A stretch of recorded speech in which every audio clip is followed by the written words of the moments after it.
Well folks, it's time for us to talk about Gran Turismo 7 1.29, aka the February update of course, an update which ended up having a lot more content in it than I was initially fearing, which is a nice upgrade to have. And for those incidentally who are new to the channel and looking for VR assessment, which of course is a major part of this update, I'm not featuring that on the channel, and I, to be honest, have no immediate plans to do so, so if you are looking for that, you will need to check out some other creators instead. As far as the rest of the update though, of course we will be featuring that right here, and again, for those who may be new, in the coming days on the channel I will be doing individual breakdowns of the new cars in particular, talking about pricing, how good they are, what they're useful for, maybe even some tuning as well. So of course, stick around for that. I will touch on the cars in this video as well though, briefly. First of all though, I think we need to get to the thing which very few of us were expecting this time around, but we had talked about previously on the channel, thanks to, of course, the leaked data mining. It rears its head yet again. Strangely, the person who leaked that, which I believe is the same person who leaked the cars, later tried to backpedal the circuits for some strange reason, because we've seen a number of those added now, so a bit weird, but hey, it's great to have another circuit that was leaked of Gran Valley in this form. Gran Valley has had one hell of a redesign. It looks totally different to how it used to look.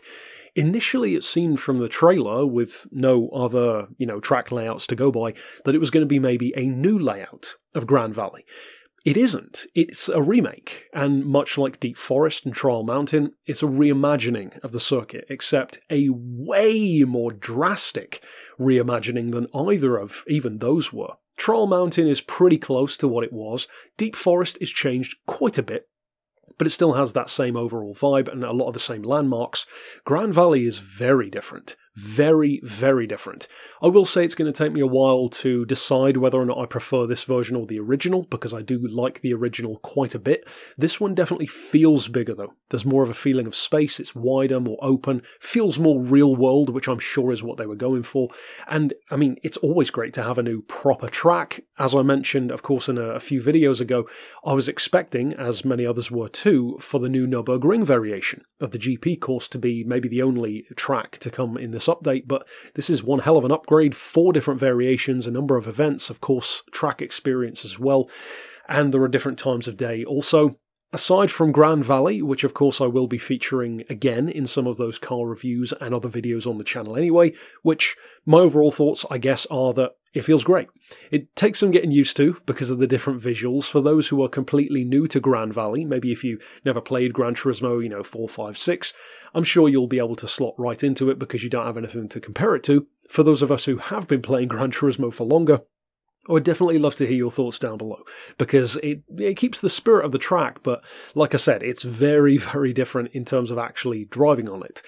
So, what about the vehicles? And we're going to talk about Sophy in a second as well. So, first of all, with the cars, I will keep it brief. We have 5 vehicles, interestingly, instead of the 4 silhouettes which Kaz released. Those 4 silhouettes were technically the same 5, but of course one of them, the Vision GT from Italdesign, has 2 different variations. The variations are interesting for a couple of reasons. One, the off-road mode, which is the one I was more excited for, is not that great. And it's not bad, but it's just not great. And I really mean it in that sense. Like, you expect an off-road supercar to be something of a spectacle. It actually handles kind of like a stereotypical Vision GT off-road, weirdly. And it doesn't even come with dirt tyres, which is even stranger. It comes with racing hards as standard, and you actually have to buy the dirt tyres, which, it's not the end of the world, but it's an odd choice. But then the on-road version is great. It has a gearbox for a start, which a lot of Vision GTs don't. So it's not some direct drive EV. So it has a refreshing change of pace. 1200 horsepower V10 engine, all-wheel drive, very similar kind of almost Ridge Racer style drifting that you'll occasionally see with other Vision GTs that do utilise all-wheel drive or four-wheel drive. But in terms of how it performs, it's a lot of fun. Of course, being a VGT, there's not that much tuning you can do to it, but of course I'll get more into that in its individual videos. Next up, the one which definitely pleasantly surprised me the most, it was the one that I was personally looking forward to the most, the Honda. The Honda Grand Prix car is a vehicle which long story short, is a lot more forgiving than I thought it would be. If you were concerned about mastering this car, or if it's worth 2.5 million credits, well, again, I will be talking about it in its own video. I'll probably review this one tomorrow, in fact, the first of the cars. I would say that it's 2.5 million pretty well spent, to be honest, because the point level isn't crazy high. It is a really cool collector's piece that you can use to race with. Doesn't have a huge amount of power, only about 230 horses, weighs less than half a ton, and it's really easy to drive. It's actually really forgiving, which is odd. I do find it curious as to how realistic that is. It does honestly feel like maybe they put the grip level on this car a little bit too high or something. It does feel like it's running a cheat code almost, like it's got so much grip, which is odd for a car that doesn't even have wings. But, you know, it's a Grand Prix car. Or Grand Prix car, I should say, so sure, why not? Next up, the Citroen. The Citroen is a quirk. I was certainly looking forward to it because it reminds me in some ways of the kind of cars that I'm driving at the moment, classics myself, not performance classics either. The Citroen, of course, was very advanced for its time. Many classic aficionados consider it still to this day to be one of the most beautiful cars of all time. Some would even say the most beautiful. I don't know if I'd personally go that far, it's no Iso Griffo, but in terms of performance, of course, it's not that quick, just over 100 horses. It's not expensive though. It's like 50 grand from the legendary dealer. I thought it would be maybe 100 because I didn't check the real world prices, but that's pretty good. 50 grand is not too bad. And of course, once again, I'll get into more of my thoughts on it in its own video, but it's a front engine, front wheel drive car, so it's super forgiving, very easy to drive. I'm very curious to see how the tuning turns out on it, because it could be a pretty cool base for a rally car, as they were in real life. Maybe even as a track day toy for, say, lower point events. I could see it being quite good for that. It weighs 1,300 kilos, so it's a bit heavy for a classic, but of course we can change that with weight loss anyway. And then, of course, we have, last but definitely not least, the Porsche. You pretty much know what you're going to get with the 911. It's a Carrera RS, aka one of the most iconic, one of the most valuable, and one of the most collectible 911s of all time. This is a 1973 shaped car, pretty expensive. Again, legendary dealer. Surprise, surprise. And it's just under $750,000. 750 grand or just under is quite a bit for a car that has the specs of a modern day hot hatch, but it is a lot of fun to drive. I could totally see this being one of the most engaging and most fun 911s to drive in real life. I haven't driven any 911s of this age. I've driven newer ones, 993, 996, 997, but never something this old. But I could definitely see this being really, really fun to drive. Almost like a Yellowbird, but if it were really forgiving, but still has that kind of tail-happy nature, but with nowhere near the power. So like a beginner-friendly Yellowbird, in effect. Very nice car, bit expensive for some people I would think, but yeah, if you're a 911 fan, well, you don't need me to tell you to get it, you already have it, but certainly I would be curious to see, as far as like a stripped-out track day toy goes, it's got a lot of potential there, again in low to mid-range point levels. What then about other stuff? Well, we have some new Scapes implementation, not necessarily new locations at the front and foremost, but more so having drift modes and also being able to move the camera up and down. Some of you won't care, but it's worth mentioning. Of course, they always add in the addendum about little bug fixes and stuff, so by all means, if you think I've missed something in this video that wasn't in the scrolling text as well, then drop that down below in the comments, maybe things that you thought were really notable. Now let's talk about Sophy. This is something which, of course, we've known about for ages, and something which many of us have conjectured about. Some weren't looking forward to it, some were. So what's it actually like? Well, there are 4 different events. 4 different categories of event, I guess. You can race Sophy in or against Sophy, in effect. And each event type uses a different car tuned to a different level. And then there's like easy, intermediate, and expert, and then 1v1, which you get no prize for. So what's it like? Well, in easy mode, it may as well just be AI. You know, it has more personality. Being able to see the little yellow faces is cool. It gives the AI drivers a bit more personality. They do kind of make some mistakes here and there. They move around in a way that the on-rails AI sometimes don't. Interestingly, you can definitely tell it's still a work in progress, because as good as it is, and I will say, it definitely has more personality, and I do like it quite a bit overall.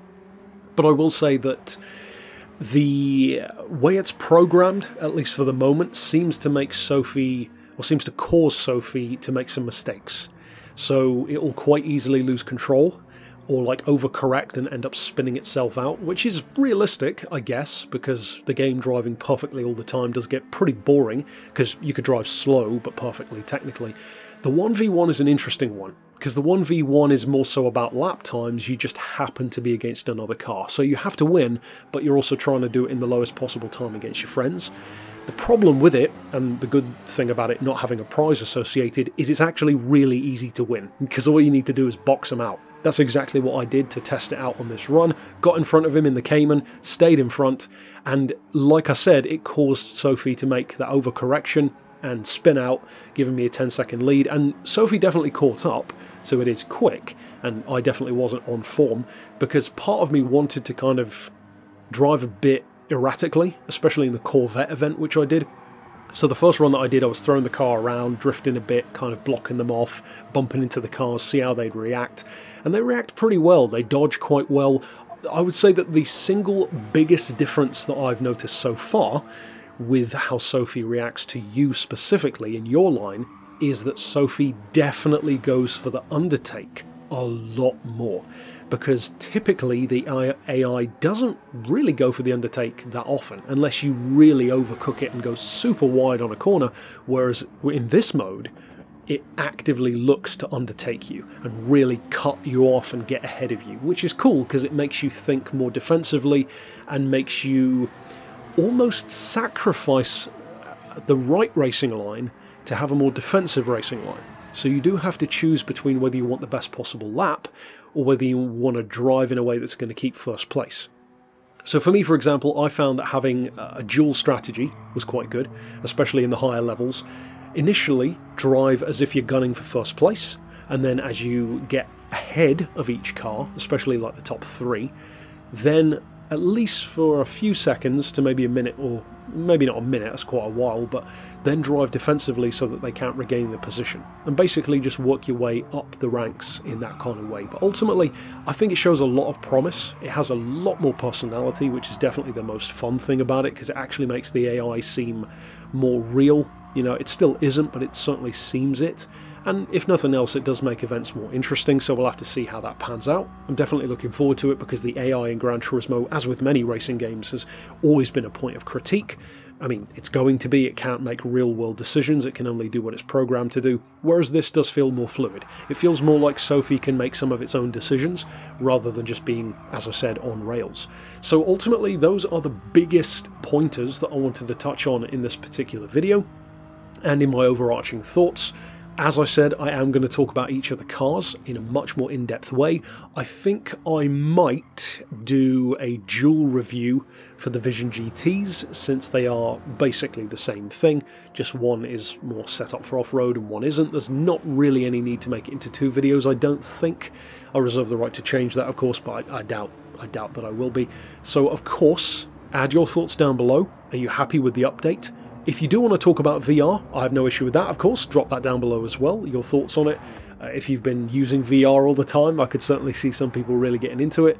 And aside from that, what do you think of Gran Valley? The new cars, the new scapes? There are some new career mode events as well to get stuck into. Probably most of us will be going for the Gran Valley ones first, for obvious reasons. But yeah, aside from that, like I said, let me know your thoughts. And absolutely stick around on the channel over the next few days to feature to feature in depth some more of this new content. But for now, as always, thanks for watching.